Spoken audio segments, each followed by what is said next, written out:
sunayen suratul fatiha guda 24. Da farko ana ce mata fatihatul kitab, ummul kitab, ummul qur'an.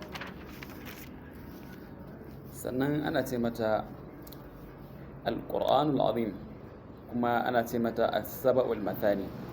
Sannan ana cewa suratul fatiha al-wafiya, suratul wafiya.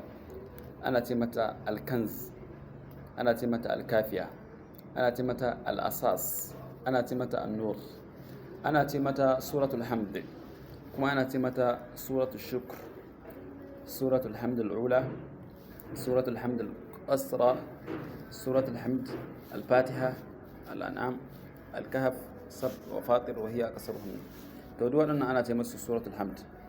Ita ma kuma fatiha ana gaya mata. Sannan ana ce mata suratul ruqya, suratul ruqya. Sannan ana ce mata suratul shifa ko kuma ash-shafiya. Ana ce mata ash-shifa'u ash-shafiya, kuma ana ce mata suratul salat saboda da take yin sallah. Sannan ana ce mata suratul du'a saboda akwai addu'a a ciki inda kake cewa ihdinas siratal mustaqim.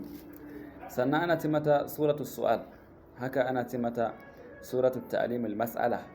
Sannan ana ce mata suratu al-munajat, al-munajat li'anna al-'abda yunaji rabbahu, saboda kana munaja ne da ubangijinka inda kake cewa iyyaka na'budu wa iyyaka nasta'in. Sannan ana ce mata suratu tafwid, wannan shine na ƙarshe na 24, suratu tafwid, saboda kana yin mufawada, kaman kana mufawada ne da ubangiji, kana cewa iyyaka na'budu wa iyyaka nasta'in. Wannan kenan daga cikin surorin Fatiha, sunayen surar Fatiha guda 24.